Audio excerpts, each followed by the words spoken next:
We on, right? Yeah.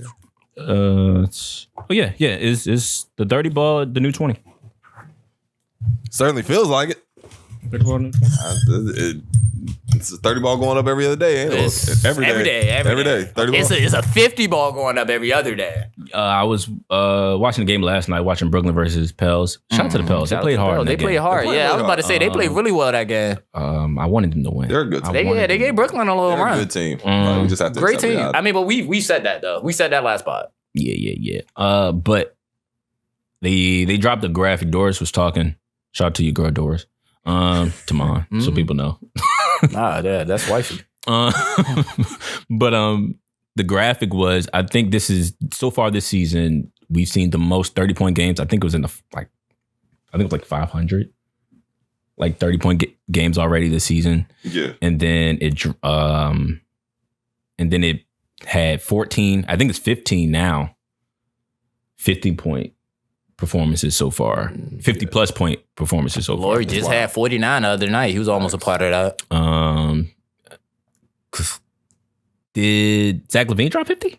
Nah, 41. 41? Okay, so never mind. So yeah, 14 50-plus point performances, 12 50 balls, 160, and of course 170. And we'll get into that today.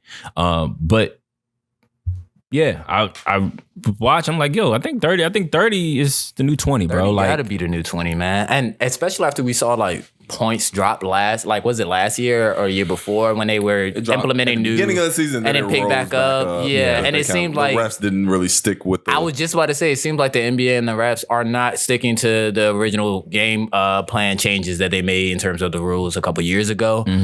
We saw travels getting called a lot more, carries getting called a lot more, palming, things like that. People walking all over the court. And that ain't nothing new. That can only do but so much damage, right? That can't be that big of a gap in terms when of you score. Add it to all the other things. It's not like, oh, everybody's getting 30 because people are traveling. No. But when you add it to all the fact that there's more spacing in today's game, right. It's a faster pace, right? Now up and down the court. So yeah, when you do get away with all of these things like a travel or carry or palm or any of those, yeah, they can add a few extra points on to your point per game. I'm not attributing it very specifically and only to those violations, but when they all come together, they play a part. Yeah, I was watching it. Then this morning, The Athletic dropped an article talking about the explosion of points, and I think who spoke in this article? I can't remember all their names. Joe Varden, Mike Vukanov. All these guys are essentially athletic correspondents, writers, whatever the case may be, and they were going through all the reasons why they thought the rules were doing why scoring is what scoring looks like, and they attributed it partially to the refs. Yeah. They attributed it to the pace, but then they just got right down to the nitty gritty of it and said, offensively, it's different out here, and defensively, the league has not caught up to what the offense now is. So. And we've talked about this at length. It's just like the style of play is so different. Like I said, honestly, the evolution of the 3-point shot is the main culprit. Yeah. The pace is actually not any crazier than we've seen before. It's the same pace that we saw in the 70s and 80s. But the big difference is spacing and shooting. Like when you're shooting more threes, like at the end of the day, 3 is worth more than 2. Yep. If you get hot from 3, all bets are off. Yeah, all bets are off. Like, and now we got guys, like I said, the Steph Curry evolution where almost it seems like every guard can pull up from 3 and knock it down at a consistent rate if they're left open. So you get nights like a Donovan Mitchell or even a Zach LaVine the other night where it's just like, hey, tonight's your night. There's virtually almost nothing we can do about it. And the only way defensively teams could catch up is maybe implement hand checking again. Yeah. Maybe. Like, I don't know how much that would really do now. I mean, I would think if you really wanted to slow down, I say switch over to a European rule and say forget 3 in the key. Now, I think that changes the landscape of basketball entirely. You mean defensive 3 in the key? You couldn't do that if you wanted to. You couldn't do that if you wanted to. Imagine having Rudy Gobert being able to sit in there for 3 seconds. Essentially just play zone. I mean, they still shooting you out the gym. I've shot out a 2-3 zone. Like we all do. Like we love that. As soon as I see someone in zone, it's over. Find the gaps, light it up. Yeah, you're gonna move. Like I said, I don't think there's anything that I can think that actually is going to stop or counteract this. I mean, honestly, that was the only thing that I could think of immediately. I mean, it's not a bad idea. Like, I think the only real solution is just make it more physical. Like, that's the only let them play through it. Yeah. It's just not call bring back fouls. hand checking, not call foul. And even with that, once again, like, is that really gonna affect? Like I said, we've always had the discussion of like, if you really drop Steph Curry in the 90s or the 80s, like a dude with a supreme handle who can shoot from 35 feet, it doesn't matter. Yeah, that hand checking stuff doesn't matter. Actually, like I'll say it might affect them a little bit. I was about to say it can affect the defender on the worst end. Like hand checking is not. It's the reason why it was easier to play out too. It wasn't like the end all be all defense. It wasn't like hand checking was the ultimate defense, and that's why people always try to bring it up. Like, oh, he's hand checking me. He's hand checking me. Yeah. There are plenty of times, especially if you're going against the right one, a Curry, a Kyrie, a guard with a handle or something like that, where hand checking will get you embarrassed. Facts. Like it is probably worse for you to try that defensive tactic on some guys with these tight handles and spacing on the floor. So there's certain adages and proverbs people say on the court that's true, and it was true in the 80s, which in the 90s, and it's true now. You reach, I teach, bro. So let's make sure we clarify, because I do agree with y'all. Like the idea of being able to just press up on somebody is always a way to get embarrassed. We see that even now. But the idea of what hand checking was, and this is why old heads will argue it, was just the idea of being able to literally physically push you to where I want you to go. Now, me, I'll look at the camera and say this. I got old heads. Carrie, you gonna watch this and look at me crazy when I come back in the gym on Monday? I think that's stupid, because that's not basketball to me. If I have to physically push you with a hand to control you, that means you can't stop me. You can't check me. That's my whole point. You can't go at that point when hand checking becomes your solution to guarding me. I understand that I'm about to get off on you. Now, granted, it might not have been like that back in the day because hand checking was just a regular everyday tactic. But exactly. Yeah, to your point. But to the point of like, and that's why it didn't really stop the great players like your MJ, your Bernard King, Dominique Wilkins, Larry Bird. Like hand checking is not stopping these guys. Nope. They know how to get to their spot. They know how to pull up. Granted, they may have to fight a little bit harder to do it, but they're still going to give you 30 a night, and that's what it is. So to act like you can do this to guys like KD, Steph, LeBron, to a more Kawhi, talented league, period. There's second tier players that you can't do that to. And then to top it all off, like what made hand checking so effective back then was there wasn't as much movement on the court, and there wasn't as much spacing. Like, you can try to hand check somebody 94 feet if you want to. If they have two guys spread on the wings, two guys in the corners, and you legit have to be on an island, you're getting beat. You can't play that close up. It's a long day, dog. It's a long day. You're going, either you're getting exhausted or you're getting worked. We want to talk about 50.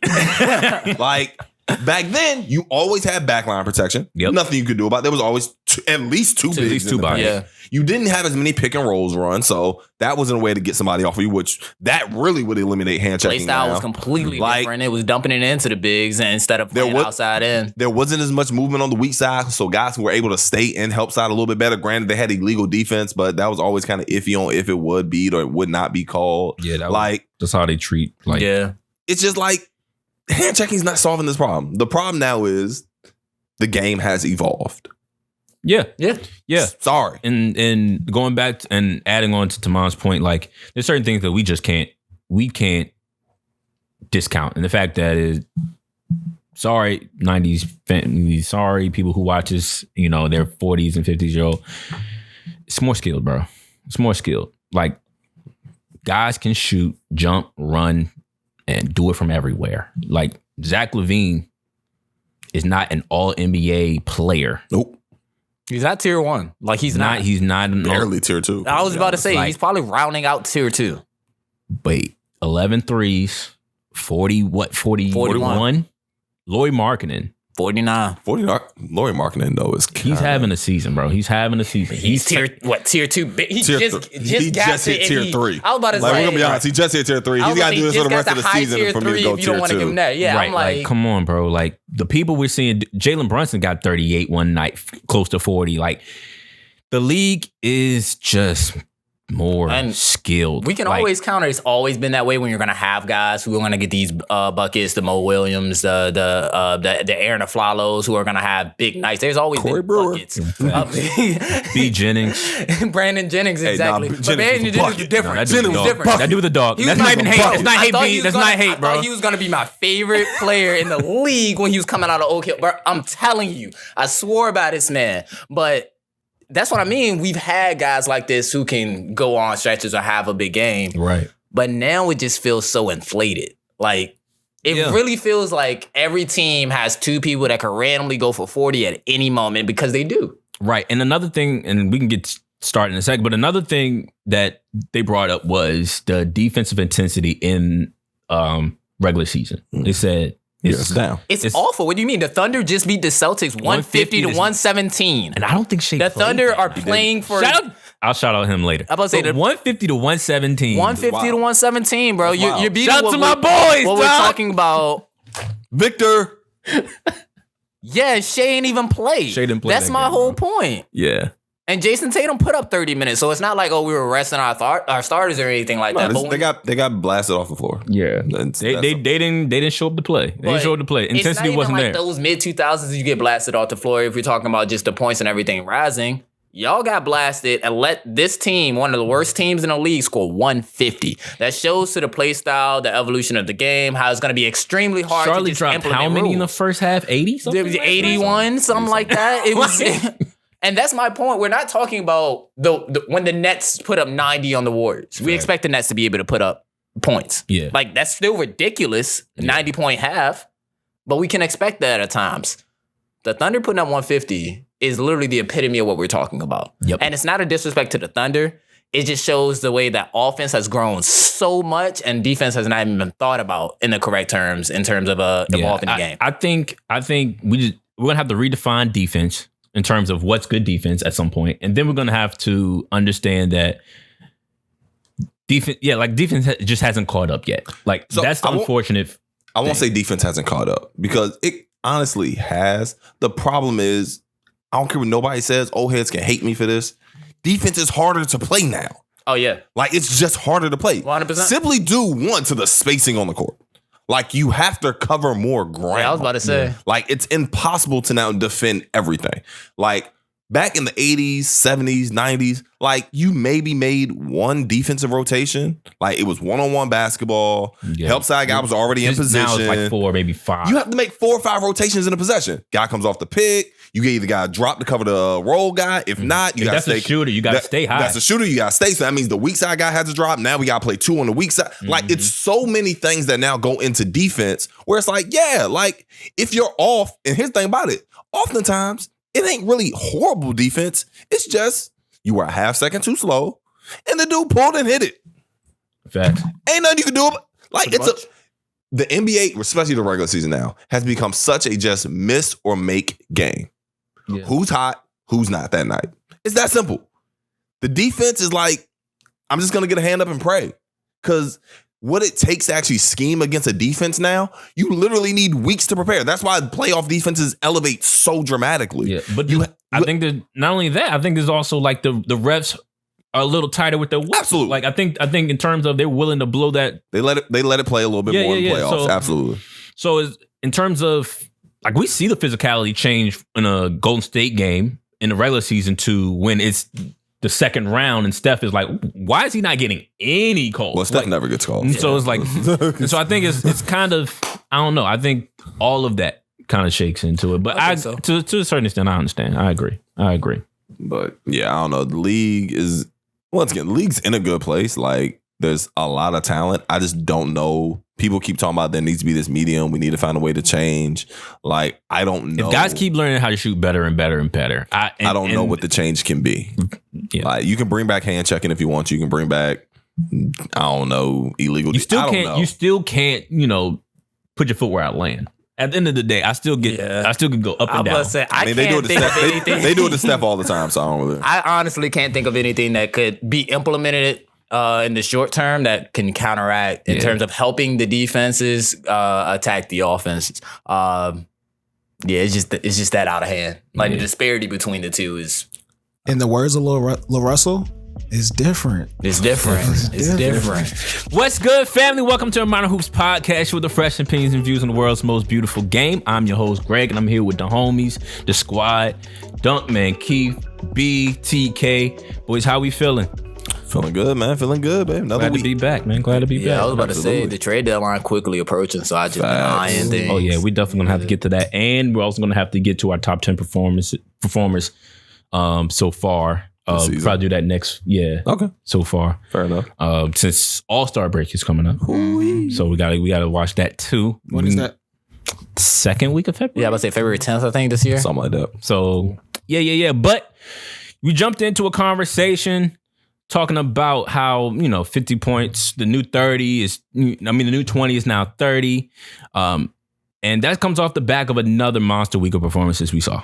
Another monster. Giannis had 55 versus the Wizards. Clay had 54 versus the Hawks. Lloyd dropped 49 versus the Rockets. And Donovan Mitchell dropped 71 versus... I didn't write that down. Who was that? That was... Who they play? I forgot. Bulls. Bulls. Thank you. DeMar had 44 in that game. Facts. There you go. It went to overtime, so somebody had to keep up. Facts. At least. Both of those teams blew like 15-point leads in that game. That's a whole other conversation in terms of like a 20-point lead means nothing anymore. Like nothing, bro. 20's the new... Oh, my 20's God. new 10. Yeah, everything's just going down. But yeah, man, like a week of monster performances. Does Donovan Mitchell 71 feel better than Devin Booker's 70? It's better because they won. What do you mean? Devin Booker's 70 was boo-boo. You lost. And y'all had the nerve to hold up the picture shirtless in the locker room like y'all did something. At the end of the day, it's still about winning. So the credit that I always gave Kobe about his 81, I was like, okay, he needed to get them. They were down at halftime. Facts. Donovan, y'all lost. Y'all won y'all were losing. Y'all won in overtime. Yeah. Your 71 was needed. Yeah. D-Book, and that's crazy too, because I very vividly remember turning on the game when D-Book had like 40. They were like, oh, he's going crazy. Or maybe it was like 50. I don't know what it was, but I'm thinking it's a tight game. Yeah. And they were down by like, I don't know, way too much They were down double digits. For me to be excited about that 70. So all monster performances aren't weighed the same. Nah. Well, I mean, we know that. So, no, but like once again. Like once we start getting to 60 and 70. The Devin Booker it's crazy, but the Devin Booker thing was kind of crazy because it was like, and I remember watching that game as well, and I was just like, you could see the Phoenix Suns were literally just force-feeding Devin. They're just feeding him. Even though they were clearly getting their butts kicked. Like, it was really just like weird. It was like, it literally felt like if we had went to any of our high schools and we were watching the coach. It felt like Kobe's last game, but it made sense why they did it Kobe's last game. Like, why are we feeding a 22-year-old D-Book like this? And granted, once again, was he really hot? On that floor? Like, but like they were losing so bad. I was about to say it's one thing for him to just be going like this. It's another thing for you to be force fed. And they were clearly trying to get him to a number. That's not a way to win. It felt manufactured. Like Donovan Mitchell's, it felt like, hey, dude, like Darius Garland was out. I think Evan Mobley was out as well. Yeah. It felt like, hey, dude, you have to go crazy tonight because if you don't, we'll lose. I mean, 22 for 34, 20 for 25 at the line. He was going crazy. That's an efficient.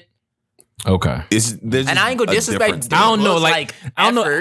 After a certain number, it's like, you know what? All right, go ahead, do your thing. Like, it isn't my fault they don't want to play defense. But they were. Y'all were getting your butts kicked. But we win by 30. I mean, if the team was winning by 30, you should also stop D-Book, even if you're winning by 30. I don't know. I don't know. That Suns team, I think, was down by like 17. It was down to a point where generally you're going to take out your starters or something like that. Right. So if D-Book's 22. He's a young boy. At 22, for some reason he turned his ankle, broke his ankle, trying to go. It doesn't make sense. This is why Kobe sat when he was up against the Mavs when he had 61. Sure, I could go for 80 of that game, but what is the actual point? Because if something were to happen, we would all say, when D Rose popped his knee in that playoffs, when they were up and it was like 2 minutes left to go in that game or something, they had the game won. Yeah. The first question they got to ask is, why did Tibbs still have him in? He's Tibbs. That's Tibbs, bro. But you see what I mean? Yeah. I'm not going to be the coach that somebody's like, why did you have to? Because I want him to get, but y'all were down 20. Yeah, but 60 sound good. But like, nah, bro, that's fluke. So it's not like I'm trying to disrespect D-Book's effort for going for 70 or something like that, but it is different. Yeah. I think they've won their last 5. They lost against the Nuggets, and then they had a 3-game winning streak. They've been streaking. So they've been kind of going. What have been some of the positives, and what are some of the question marks you have for Cleveland? Positive. They're the best defense in the league. I said that at the beginning of the season. Jared Allen and Evan Mobley on the court together is going to be one of the best defenses in the league. I think it's number 1 right now. They're number 1 right now as of today. Donovan Mitchell and Darius Garland, they figured out what DeJounte Murray and Trae Young have it. Like, we can play together and flourish at the same time. Yeah. Neither one of us needs to dominate the ball to an absurd degree. Yeah. And like I said, it's clicking. The only real question mark for them is just going to be, do they have enough wing defense in the playoffs to stop maybe Kevin Durant or stop Jason Tatum and Jaylen Brown? Yeah. That's their only question mark. But they are a team I would not want to see in the playoffs, like point blank period. That's a scary matchup for virtually every team in the Eastern Conference because it's such a weird matchup between Jared Allen and Evan Mobley protecting your rim, meaning you're not getting anything in the rim. Like, that's just out the question. Nothing. And then you have 2 elite guards who can beat you off the bounce and create shots at any point in time. Mm-hmm. That's a hard matchup for anybody. So, like I said, I think they're right where I expected them to be. No, I think they're a little bit better than maybe I thought they'd be out the gate, but this is a good team. This is where they should be. Realistically, with all the battles that Donovan had in the West, I would have kind of been disappointed if he didn't come over to the Cavs and have them at this level, not 71 points, you know what I mean? But just have them at a level of competing where we think they're going to scare somebody in the East, or not even scared. They're a legit threat. Yeah.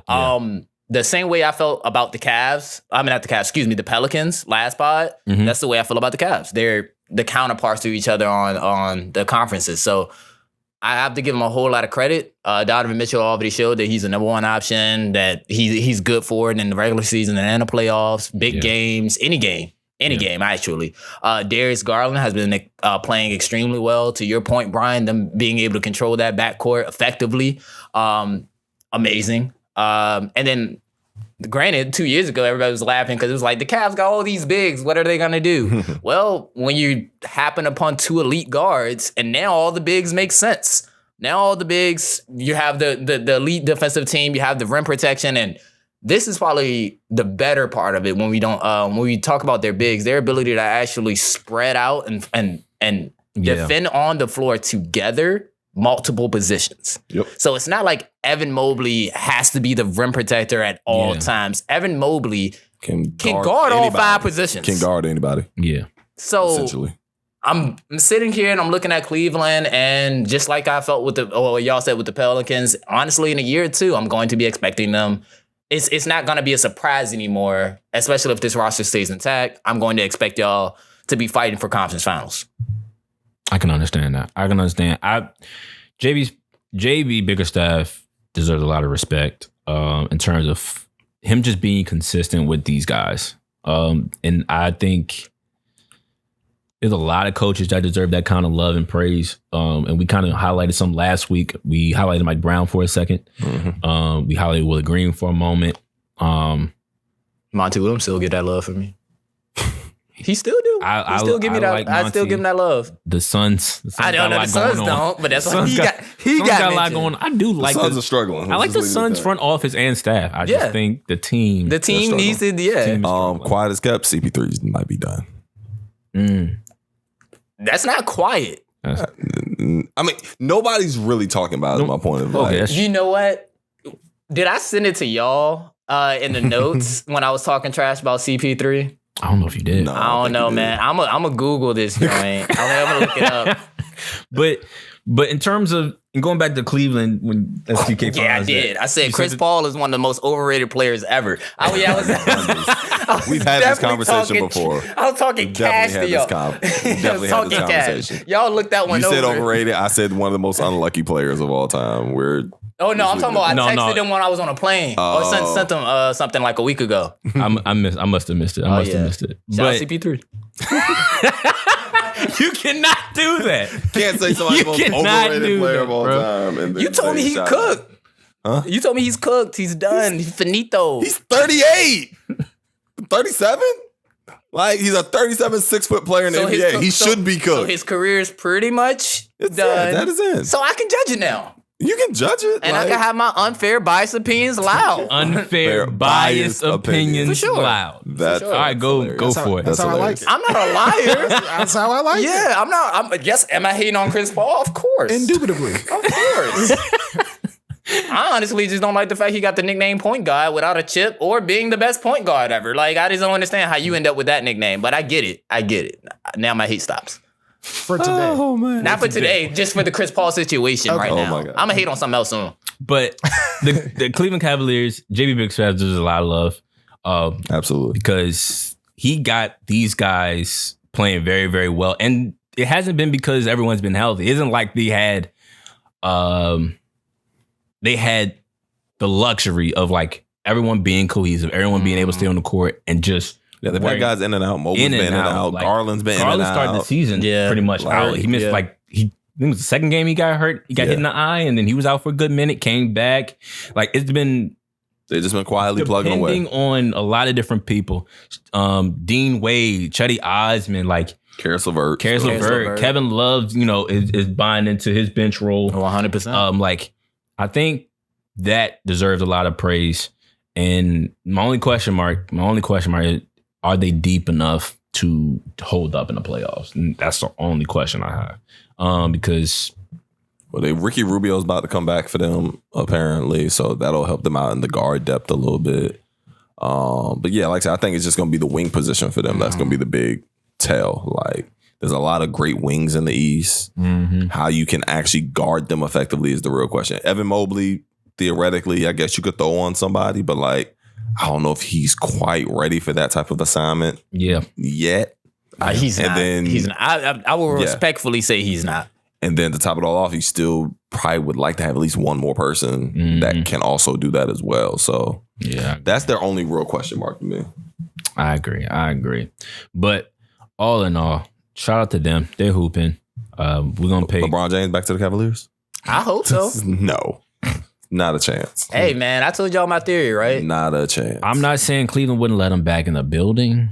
I'm saying... He just signed an extension. There's nothing they can do to get him. He's living in LA now. He's a LA native now.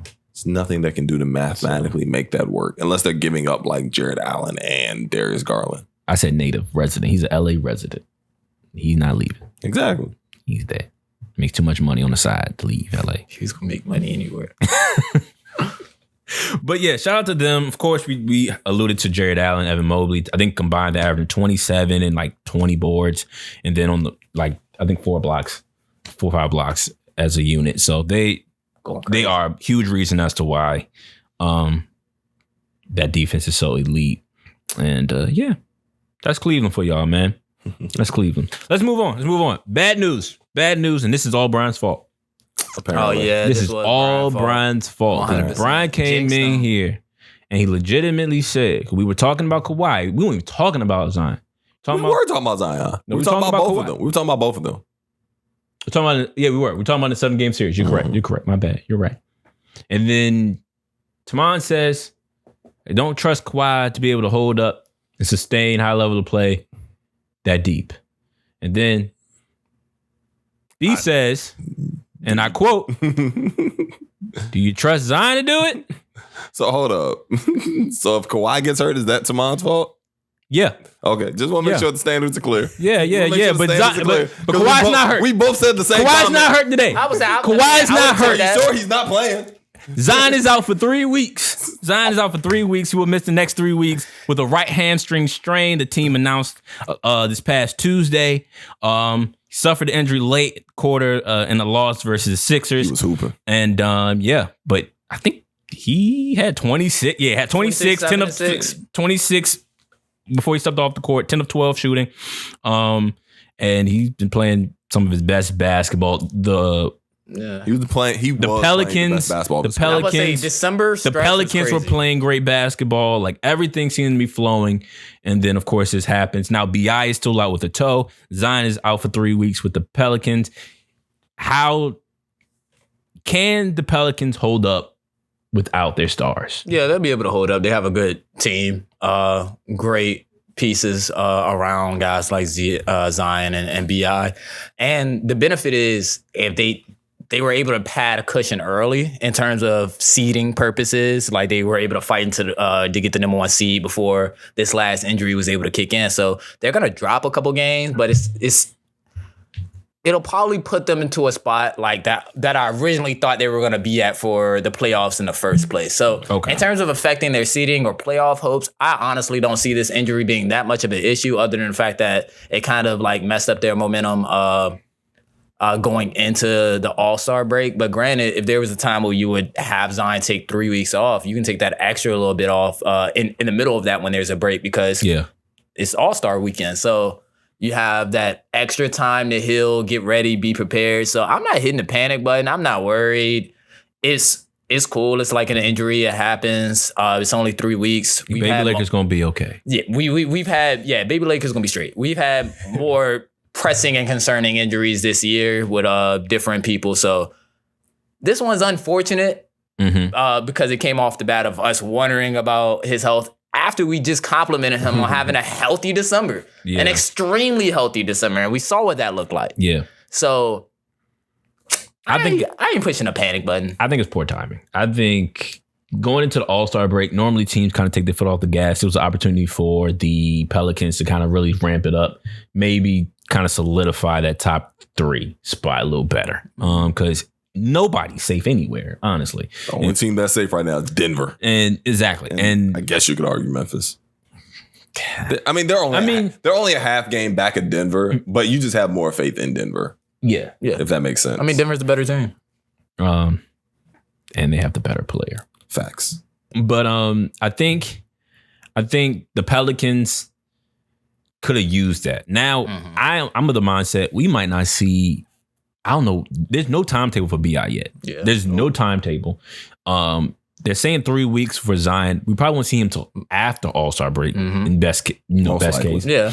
And so that's a lot of time, even with the break. Like that's a lot of games in between that. And I'm not sure how many B. You can find it. I'm looking at it right now. How many? If we're talking after All-Star break, we're talking about 1, 2, 3, 4.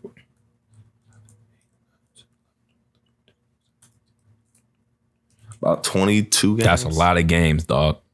That's a lot of games to lose all of that momentum you had. And so I don't feel that good about it. Like, I don't want them to fall into a play-in spot because of injuries, but that's very well 21 games. That's very well 21 an option. And then now still like a fourth of the season. I agree. But we're talking after All-Star break. That's a lot of games, dog.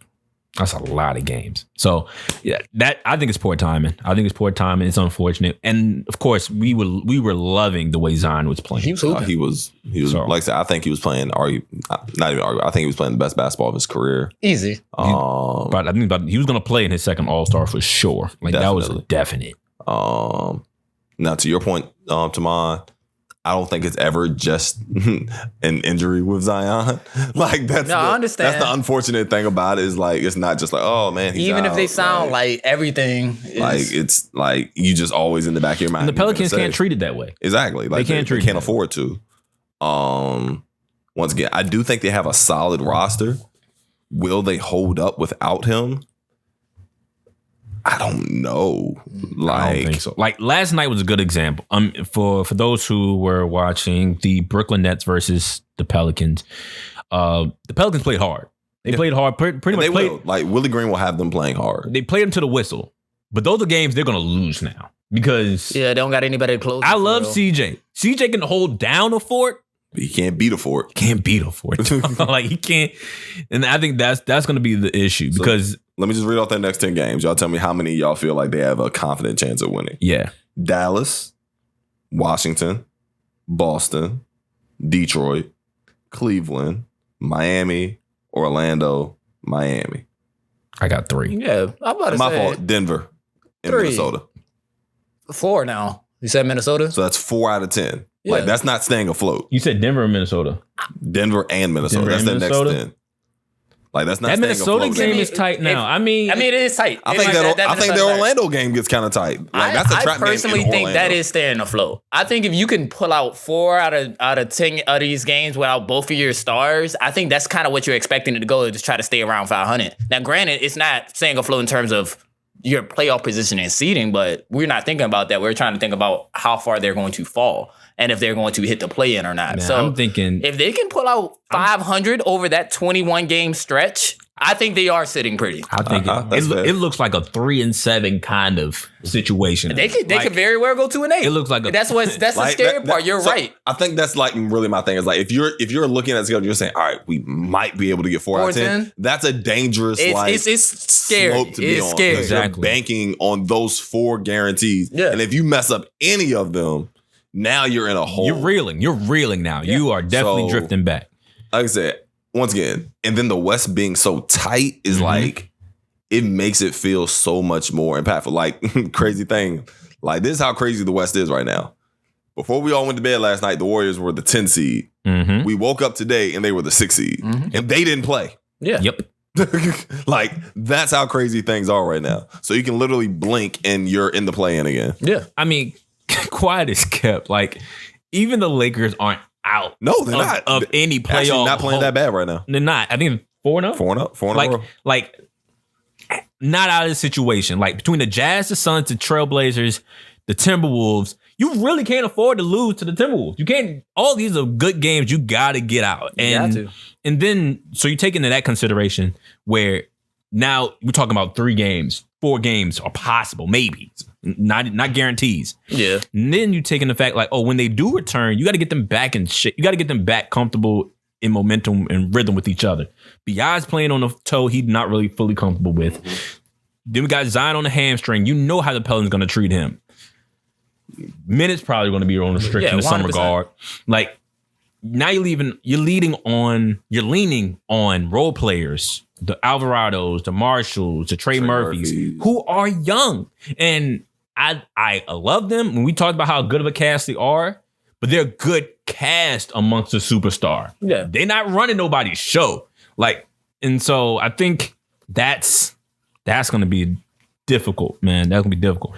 So, like, poor timing to me, but we're praying for the best, man. Yeah. If they can just stay as close to 500 as possible during this stretch, I think that's their best bet. That's like I ain't trying to be no hater. Is solid. That's a solid. I think that's goal. a win. If this team can get 500 over the course of that stretch, they won that stretch. Okay. Now, but that's not a guarantee though. That's gonna be a hard 500 to get. Facts. Right, and once again, I don't know how. Man, that stretch is gonna be tough because guys are coming back for other teams and getting healthy for other teams that we're gonna have to deal with, and the West is gonna have to deal with. And speaking of, that's the Warriors. That's Steph Curry. Yeah. Steph Curry returns January 13th. That's Thursday. Thursday or Friday? Friday. So supposedly. It's supposedly Friday? Yeah, supposed to. Steve, I don't know, man. Steve Kerr's being weird right now, so I don't know if he'll play Friday. Friday the 13th, he's returning? That's crazy. Ooh, we'll see. So, Golden State, 2019, 6th in the West. And they won, I think, the last 5 of 6, if I'm correct. 5 of 6. Jordan Poole over this span is averaging 29 points, 4 assists, 4 boards in those 6 games. Clay averaging 29, 5 and 3 in those 6 games. A team that could shift the balance very fast. Are going to, we assume. Oh, so y'all just took my question. So it's guaranteed. It's guaranteed. I mean, what? We all said last week they're going to be a top 4 or 3 I would say this ain't no surprise. We'll all put our money on the Warriors getting back to some kind of competitive level on the West. I can't put. So we're not concerned. So man, I wish we had Nat on the show for this one. I should have really called and asked. But they're 3-16 on the road. Yeah, they're bad. I mean, yeah, it's awful. They're like the worst road team in the league. Easily the worst road team. Now, here's the crazy part. I believe at this point in time, there's only 2 or 3 teams in the league that have a winning record on the road. That is true. Yeah. But 3-16 as the defending champs is. But then the flip side, you're sitting at 17-3 at home. Sounds like so if you want to say, hey, y'all road record's not going to get better. Yeah. Is that what you're hearing? Is that what you're hearing? Or are you hearing? Or do we really have issues in terms of consistency? I think so. Once again, I've said from jump, I think there are a multitude of things that have led to this poor start from Golden State. Yeah. From the Draymond punch, Steve Kerr's weird rotations, the team trying to adjust again. Yeah. And then on top of it, like I said, I do think they feel like they can flip a switch. Klay Thompson came into the season out of shape. Mm-hmm. Like there's a number of things that have played a role here. And then on top of it, Steph has been out and Andrew Wiggins has been out. Right. Like both of your all-stars have been down. And you're still in 6 at the end of the day. Yeah, it's only 2 teams with a winning away record. The Brooklyn Nets and the Boston Celtics sitting up at the top of the East. Everybody else either 500. No, I lied. The New York Knicks. Anyway, they're 6 seeds, so I didn't see them. Anyway, so now let's keep that in mind, right? So now, if a playoff series started today between Golden State, Brooklyn, everybody's healthy, but Brooklyn has home court, who do you have winning? I'm taking Brooklyn. To be honest, if it starts today, I mean, like hypothetically, if you're talking about having the time to work in the rotation of players. I said everybody completely healthy. And already had their work in time and everything like that. Let's say they had 2 weeks to prep. Playoff time. 7-game series. Brooklyn has home court. Who you taking? Because I already know my answer. I'm taking the Nets. That's because you're a Nets. You have to. You have to. There's no way. I picked the Nets to win the chip. I was like, if they link up for a 7-game series, that's the championship. That's the finals. I gotta take it. I've said for the last 2 years, that's my dream scenario. Is Brooklyn, Golden State. Yeah. Right. But like, I know. The confidence I have is Golden State in a 7-game series against Brooklyn. As you should have it. Brooklyn has home court. Boston, Golden State, same thing. Like, I have faith in Golden State at this point in time until I see something different. Now. And so dropping games to Orlando, dropping games. They just lost to the Pistons, I believe. On a buzzer beater. Dropping certain games. A loss games. is a loss. I'm not disagreeing. I'm saying on a buzzer beater. Oh, no. I thought you were questioning it. Without Wiggins, without Kuminga. Yeah. They basically had 6 guys not play. Yeah, they just went on a 5-game win streak. Go through their season and point out 8 games where dudes just didn't play. So we're just chalking up to teams not fully intact. They're 3-6 because they're not fully intact. No inconsistency. No. If that's the question, there's a whole lot of things that they need to actually. A myriad of things they need to fix to get back to the level they were at. The team not intact, but 1,000 other things. It's not enough to truly concern you as them being the favorites in the West, even though they've been at the bottom of the standings pretty much all season long. No, and they haven't been at the bottom of the not the bottom, but you know what I mean. They've been middling. They've been in playing territory all season. They've been middling all season. And to answer your question, no. Like, there's nothing I've seen. The only thing that ever really concerned me was the Draymond punch, because I could see that fracturing a locker room. But it seems like somehow, some way. I told you I was going to be fine. I told you you're going to be fine. I mean, I feel you. Like, it is what it is. Seems like everything's cool. Hit a guy. But yeah, outside of injuries, which we can point out for every team in the NBA, if they're healthy, Golden State's the favorite. I mean, even with all those things we can say that's going wrong with this team, they're currently sitting at the 6 without Steph Curry. With that, it lost to the Pistons and 3-16 road record. Yeah. If for somehow in the midst of all of this dysfunction, they're sitting at 6, I'm comfortable saying that I think they're going to get their stuff together and be able to compete in the long run. Now, granted, I will say I am not as sure of them being the favorites coming out of the West anymore. Like that whole sentiment of I'll bet on the Warriors right now, regardless that I had a couple weeks ago when Steph was hooping. That ain't the same feeling. Yeah. But if I had to actively right now pick a team to come out of the West, it is still the Golden State Warriors. Okay. There's only one team I think that can even give them a problem, and that's Denver. I agree. I was about to say some other teams, but I've been seeing them and they've only been letting me down. So I'm gonna keep it. I'm about to say, but that's fair. But no, I do agree. But one thing that I can say that's been a positive, once again, wish we had Nat on the show because she's so much more in tune with her Warriors. Jonathan Kuminga, while he's been out, my bad. Ty Jerome, Dante DiVincenzo, Anthony Lamb. They've stepped up in a cool way. And I'm curious, going back to you guys, Steve Kerr, I'm curious to see how he goes about integrating back into place. Yeah, no, I think that's he has the tendency to start. Yeah, he tinkers way too much at times. And granted, and then rotations. Even if someone like for a spurt in January gave you a good moment, does not mean they have to play in April, May. I think that's a. Like I said, it's always funny. Like I said, when I hop on like Twitter and these Twitter Spaces, and I'll hear people argue that like Steve Kerr's philosophy and his system doesn't work, and I'm just like, how does 4 championships not work? And I've kind of gotten to the point with Steve Kerr. I've watched some things he's done, and I've been like, that's insane. I would never do that as a coach. Man, that doesn't make any sense to me. But at the end of the day, this is the guy who's won 4 championships in the last 7-8 years. Not facts. I can't argue so much against your logic. It's like me arguing with, at this point, like a Greg Popovich while he was making his Spurs run. What can I say to you? You seem to know all the answers. I end up on top, all the buttons. Yeah. I can't really question it too much. It's just not what I believe. And maybe, truthfully, maybe I need to read your book because I'm not getting it. Right. So, yeah, is Steve Kerr probably going to do something that's going to trick off 3 or 5 more games this season? Probably. But it's been proven. It kind of works itself out in the playoffs. Yeah. Yeah. So we got a Brooklyn Golden State Finals. I would love a Brooklyn Golden State Final. You know Brooklyn somebody. I picked Brooklyn to win it. So I don't know what's happening in the West. I really want Boston to get back because I want to see how they respond after that finals last season. But I also understand the better TV is Brooklyn Golden. Like I understand the matchup that will set everything to bed finally. I would love it. It would be great to watch. With that being said, one thing I will say that's starting to like, I'm not gonna say upset me, but it's very funny to me. It's like watching people now like flaunt over this Brooklyn Nets roster a little bit because they're like, "Oh man, this is the best shooting team in the NBA." I said that 6 months ago. Like, oh my God, they have all these pieces. I'm like, yeah, I said that 6 months ago.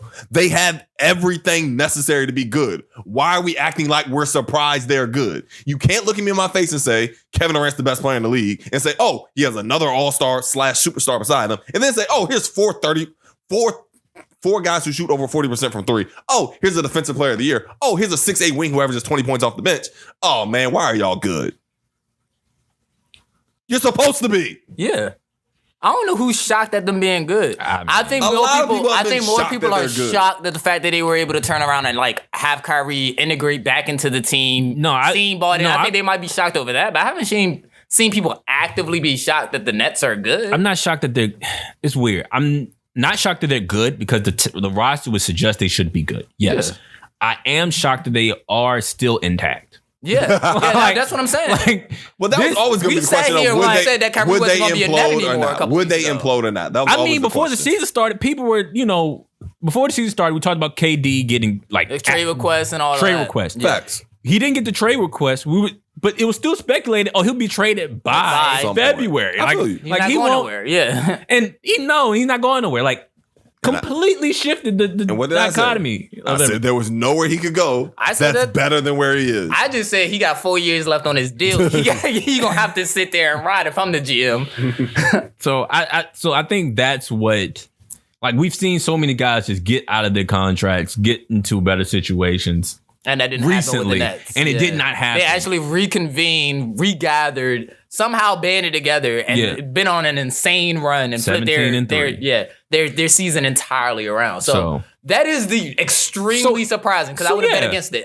I feel you. At the point of when Kyrie was suspended from the team, I would have bet everything against the Brooklyn Nets getting back together. Right. So I can't hate. I thought it was that bad. Yeah. I can't hate a fan. I can't hate a fan for saying that. Like, oh yeah, the players are good, but everybody's toxic. Yeah, like I can't be mad at them for saying that. Like, I can't be. They're not gonna perform because this situation is too toxic. Shorty fine, but I can't deal with her. Hilarious. Fair enough. I can't argue that logic. Hey man, but yeah, yeah. Shout out to the Nets, man. Shout out to the Nets. Like I said, I would love to see Boston get back and respond to a series where they got learned a lesson. I would love to see them get back and see how they respond. I would hate to see them fold twice. The first one wasn't a fold. The second one definitely would be. I could argue the first one was a fold. It kind of was. With the way they changed up the game plan and everything like that, I know that's what we weren't getting at, but I can see why you would call it a fold. It could very well be one. It's their first one. That's anytime fold. someone has their first one, we try to give them one. I give them a pass. I never bring up bronze. Here's the thing: there's a difference between a fold and a choke. Those are two different things. Folding is just like, the moment was just a little too big for you. A choke is like you literally just gave it away. Okay. You just gave it away. You've probably been here before. Like you just I see clearly like a fold is like, the moment was a little too big for y'all. You succumb to the pressure a little bit. Yeah, if that's champions play like battle with definitions, I completely agree. So there's a difference there. Okay. I'm about to say, as long as there's no negative connotation to Boston losing that series, that's all I'm saying. They got one. Yeah, that's fair. And they got there. Shout out to them. I would love to see them respond, but if Brooklyn gets there, I understand. That's TV. That's TV. That's gold. Must see TV. That's gold. Adam Silver got to make it happen. I was gonna say David Stern definitely would have told the refs, hey, LA Sacramento. You saw that hand checking Jason Tatum was doing to Kevin Durant last year? That stops now. Facts. All right. All of that. We're back. We're back with our newly loved segment. Oh yeah, this one's the Hater of the Week. And Keith, what's up? We had to cross over, man. That's how extreme the hate was. We had to cross over. We're a basketball podcast, America, but this hate was too big to not address. Ooh-wee. Shout out. I take it back. No shout out. Wow. Automatic Hall of Fame inductee. First ballot. Skip Bayless. Mm-hmm. Welcome to Hater of the Week, man. If I had like a button to boo you, don't worry. I'm going to add it. Like, Hater of the Week. Early running for Hater of the Year? I mean, he got Hall of Fame. He got priors. He got mad priors. This season, he got mad priors. We get to that. But prayers to, and we're thankful to hear that DeMar Hamlin is recovering well. Absolutely. For those who saw it, I did not watch it. I did not tune in to watch it. For those people that have been reposting the clip, I'm not going to see it. He took a collision hit with T. Higgins on the field, and from what everyone says, reportedly he died. Well, you need to be resuscitated on the field. They had to give him CPR, rush him to the hospital, the emergency room. Yeah. They had tubes in him and ventilators and stuff like that connected to him overnight. Thankfully, he's responsive. They took the tubes out, and he's still being able to breathe on his own from my last report. Matter of fact, they said he was talking to the doctors. He asked the doctors who won. What a dog. Doctor said, bro, you won. Yeah. You won the game of life. You won. You still here. And that's real, though. That's real. My boy was like, hey, what was the final score? Hey, but back to our hater. Yes, back to the hater. Our man's had a lot to say about that. So as this was proceeding, I think it was practically real time. Oh, it was real time. Literally as it happened. Yeah. As it was happening. Like maybe 2 minutes after it. Skip Bayless tweets. Crazy. Says, and I quote, "Nothing is more important than the young man's health." That was the point of my last tweet. Oh, I'm sorry. My bad. Let me read the first one. Let me read the first one. That was the cleanup. No doubt the NFL is considering postponing the rest of this game. But how? This late in a season, a game of this magnitude is crucial to the regular season outcome, which suddenly seems so irrelevant. Sir, were we watching the same game? I think we stopped watching the game when real life happened. Exactly. Like when actual life ended. Exactly. That's when we stopped worrying about the game. And this isn't me caping or protecting or saying I this ain't even about anything that Skip Bayless was talking about in terms of this asking about the game or publicly or whatever. But in your position, you have to understand what you're like. This might sound insensitive. I had a fantasy championship going on that night. I had $600 on the line, and I have Jamar Chase and T. Higgins. I kind of needed that game. Yeah. But that's not the first thing I thought. Immediately, I was like, is bro okay? Yeah. And that's the issue here is that you didn't vocalize or communicate that immediately and only that. Yes. Facts. Nothing else should have even been asked. The NFL's going to figure it out. Nobody needs Skip Bayless's opinion on how they're going to continue. And for anybody who's wondering, they canceled with the game. Right. Yeah. That system figures those things out. That's what they're there for. I could argue those are the only... They figured it out already what they would do. Those were the only people that should have ever even had that conversation at that point in time. The only person who should have had a thought in that moment of what's going to happen to this game are the commissioner and the other owners and the execs who are running the league. Correct. Everybody else in the world should have been worried. They got one job, dog. How is the one job? They got one job. Focus on him, dog. Right. Like I think seeing that insensitivity only shows me how dangerous it is to give certain people a platform, no matter how box office they may be in that space. Because you give them a certain platform and they've grown to they start to turn into the caricatures that they've created on TV. Let's just read. I'll go through a couple of his tweets on the last day.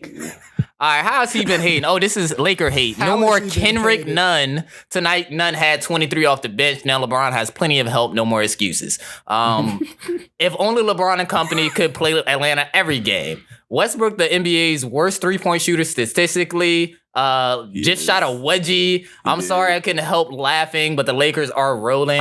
That's backhanded. But my whole point is, to this point of this entire segment, you've become the thing that you've marketed so much that people attach it to your actual personality. Like, your whatever your government is, Skip Bayless, like they look at you as this internet troll person or sports troll person now. You have become the villain you fake to portray. You fake to portray, yeah, exactly. So at this time, you're losing a lot of credibility as an analyst, and that's not me trying to disrespect like your knowledge of the game or sports or how much time you put in, but more so as a media member, there is no credibility if people don't want to listen to you. Bro, like if people don't want to hear you speak anymore, that's when your credibility is being lost. All that relations to not just the staff around you, the players, but to the fans and viewers. Facts. I remember when we were begging him to get off First Take. Yeah. Like, that is still active in my mind. I was like, I can't wait for Max Kellerman to replace this man.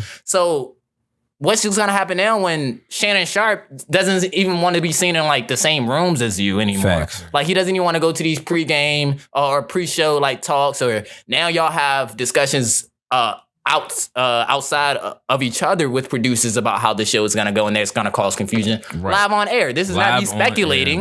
This is the things that we watch. So, yeah, this is hater of, I don't know, man. He might be a hater of the millennium so far. In sports, I could throw Skip against there. Anybody, bro. Oh. Hater of them since 2000. Definitely has the biggest microphone. I'm of that, and like you said, he tried to come back and clean it up. He said nothing is more important than that young man's health. That was the point of my last tweet. It wasn't. I'm sorry if that was misunderstood, but his health is all that matters. You didn't express that. If it was all that matters, that's all you would have asked about. Yeah. Again, everything is irrelevant. If everything else was irrelevant, you wouldn't have led with what about the games? I prayed for him and will continue to. Like I said, he's been committing hate crimes all season long. all season long, man. Earlier this year, he directed some hate towards 17-year-old Bronny because he dunked the ball with the wrong hand. Yo, I remember that. That was hilarious. And finally, people are at, and this isn't the first time. You hated on the 17-year-old, bro, because you hate on his daddy. That's on a made field goal, bro. On a made field goal. He didn't generational hate. He didn't try nothing crazy, B. Bro. They call that trickle down hate. It's Reagan level hate. It's that's a great joke. Trickle down hate. Yes. This is too much for me, man. So I'm with everyone else. If Skip Bayless contract ended and he did not return back to national TV, I understand. But I also understand that that's very hard to do because the day that Shannon came back, ratings boosted up 52%. Of course. And so I get it. Yeah. I get it. People love to watch what they hate. Yeah. I get it. It's a business. I get it. Anything else, B? Nah, man. Like I said, I don't even know what to say about Skip anymore. It's just bad. Brian lost words is crazy. Like, what do you say about somebody that clearly doesn't care what people think about them? Like, that's true. When you reach, like, I understand what you mean. Like, when you reach that level of something, once you realize somebody genuinely has no like fear or repercussions of what could happen to them, or they don't care about what people think of them, it's kind of like, why even waste words with you, bro? Like, you don't care. Like, Skip reached another level when he came at Shannon that day, not this past week. Oh, you talking about when he said the Tom Brady thing? Oh my wild. Was that wild? You're talking about one of the all-time targets in history, and you're disrespecting him like this. And granted, Skip has said a number of egregious things throughout time, but to sit across from a man, your co-host, somebody you say is your friend, who you're supposed to have respect for, and to look him in the eye and literally belittle him because he's in the Hall of Fame was one of the wildest things I've ever seen. All-time hate. Like it's all-time. And simply because Shannon said Tom Brady wasn't that good anymore. Anymore.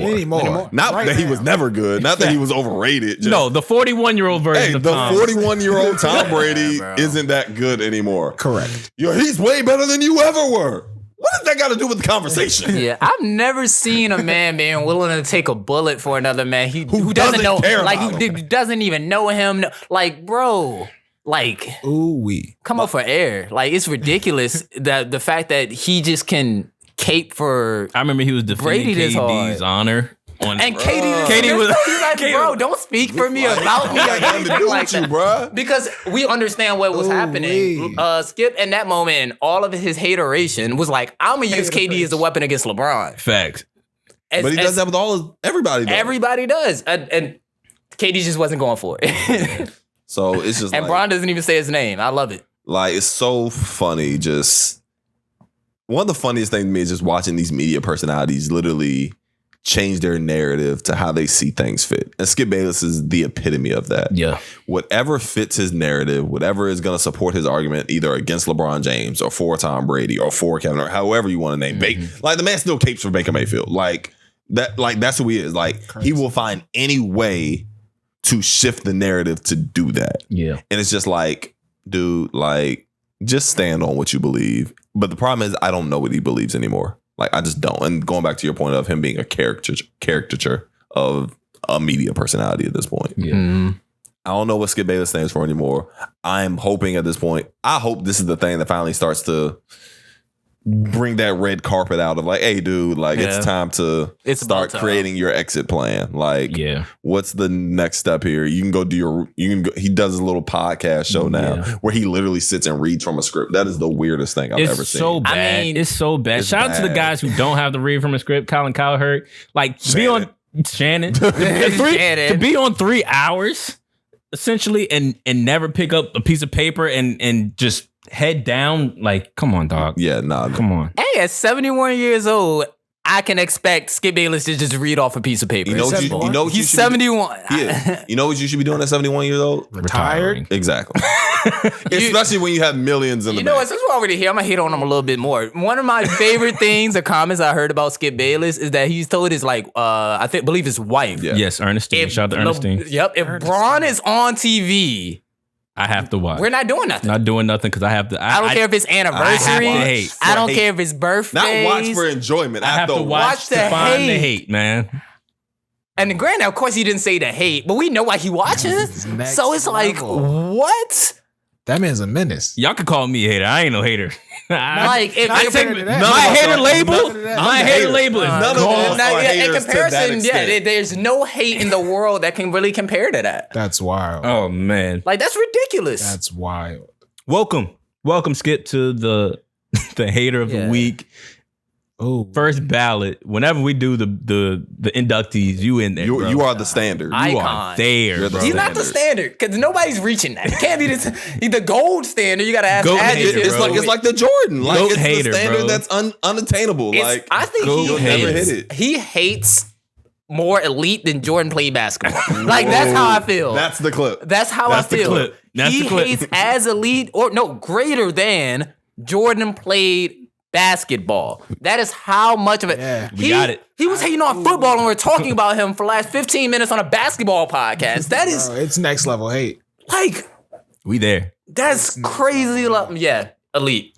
Let's get out of here, man. But before we do that, Hoopers to watch. Ooh, you got yours? I do got mine. I hope no one has duplicates here because I did not come up with a second one. It's cool. I always got one in the tuck. All right. Who want to go first? You want to go first? Nah, I want you to go first. All right. Shout out to Oklahoma City Thunder wing Jalen Williams.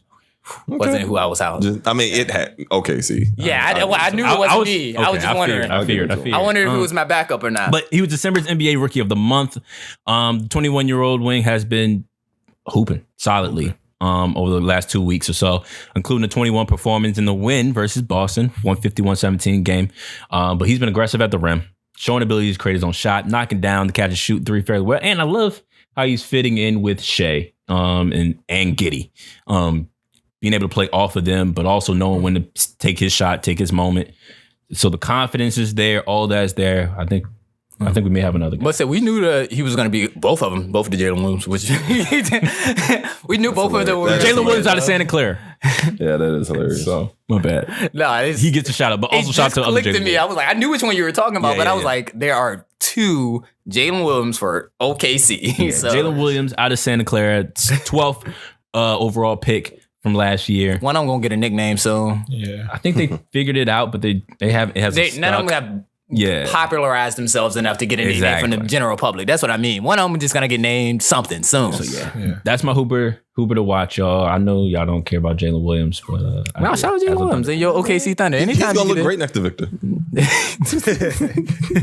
So excited. I really hope. Chet, Victor, and Jalen Williams front court. Woo. Shea and Giddey backcourt. Sound like a playoff team to me. Trey Lou Dort. In about 4-5 years, yeah. Mm-hmm. We're gonna be back if Shea stay.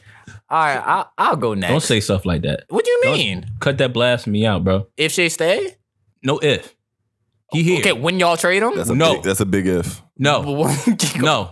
Greg, I don't want to hear that. Greg, that is I don't want to hear that, bro. Asking him to I'll cut this pod off right now, bro. You were ready to let him go at the beginning of the year. And I was wrong. I was loud and wrong. I spoke. I'm blasphemed against Shea. I don't think I've ever heard nowhere, bro. So you wouldn't trade? No, I would not trade Shea, bro. No. I would not trade Shea. Let me. I can't answer. No, don't. I ain't trading Shea. You just put a guy in the IR for 3 weeks. I don't want to say anything about Shea in the future. Don't say anything. Facts, not a you trade request. To say, don't say nothing at all. Not the IR, bro. He's out for 3 weeks. He's not coming back. You don't say anything about anybody in the future on the Thunder right now. Yeah. You be quiet. Don't Shay's name out your mouth. Keep his name out your mouth, bro. So I won't say names. No, don't say anything. I know we know who you refer. Y'all get the number 1 pick. Facts. And then you have the option of trading for the number 2 pick and getting Scoot as well. No. No. And I'm not disrespecting Scoot. You ain't been watching Scoot? Scoot is looking but Shea crazy. Is how old right now? He's 24. If Shea's willing to stay, I'm keeping Shea. I'm only moving Shea if Shea tells me Shea doesn't want to be there. Exactly. Okay, fair enough. And we're not saying if. Shea wants to be there. Shea's OKC Thunder dude, man. We here.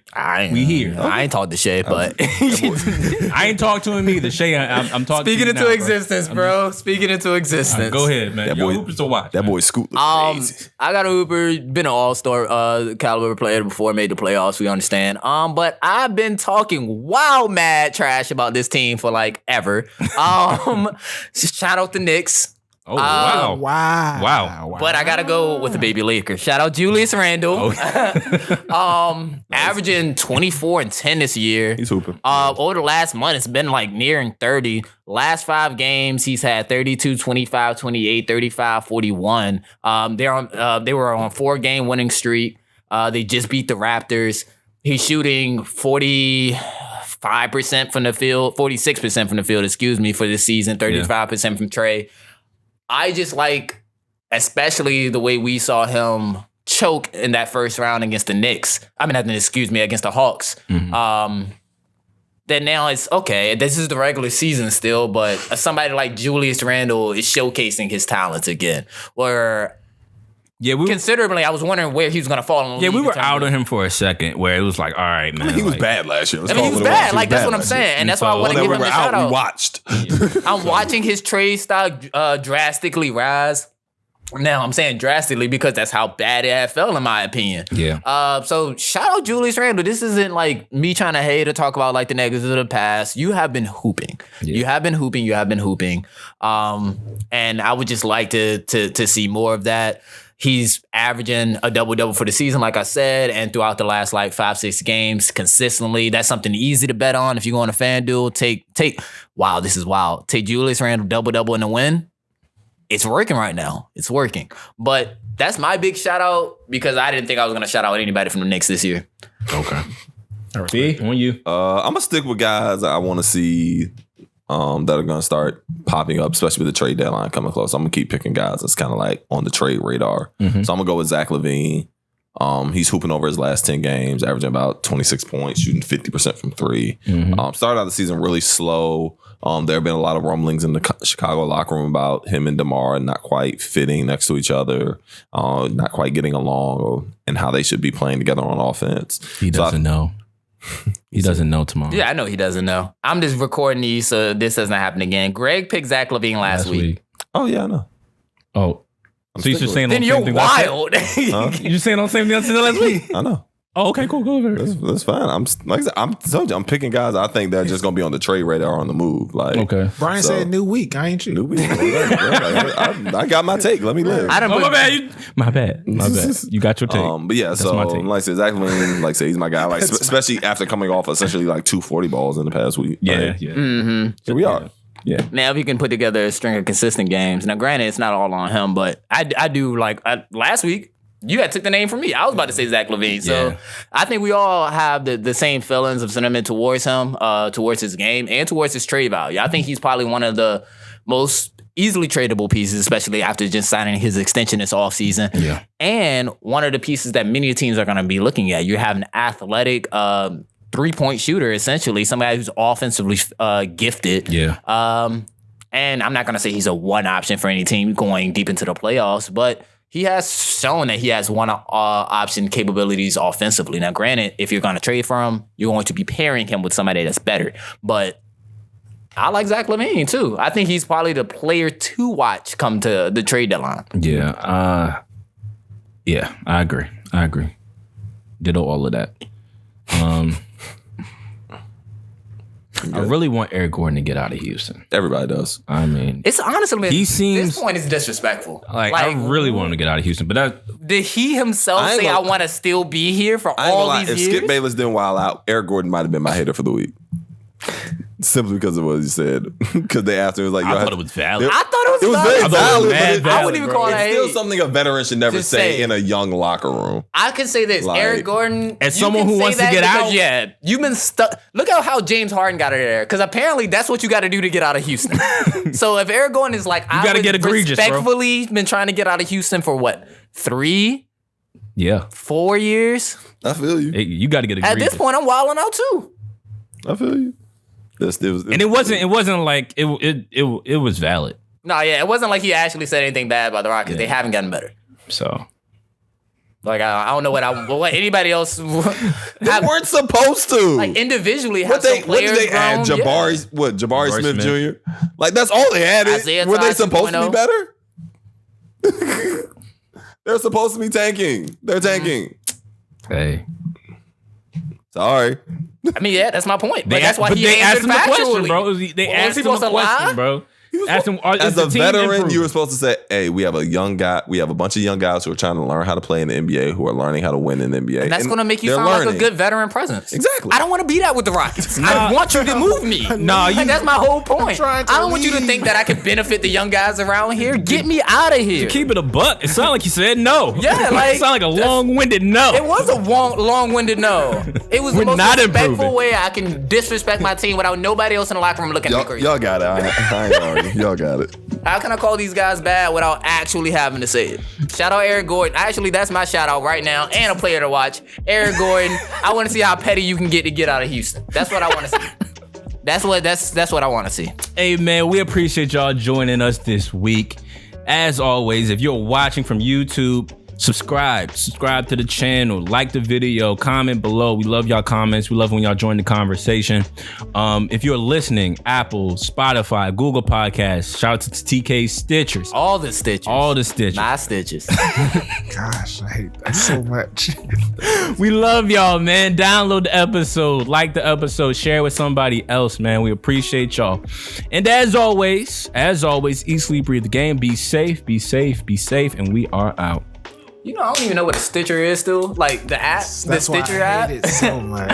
I never took the time to learn what it was. So I still have to find out what is it. Stitch or Stitcher? It's Stitcher. Stitcher? Yeah. I ain't gonna look it up. I just kind of like not knowing it. It's a podcast app. It's that's why I hate it so much. Hey, but apparently I just gave it to Tamon. Yeah. Hey, if we actually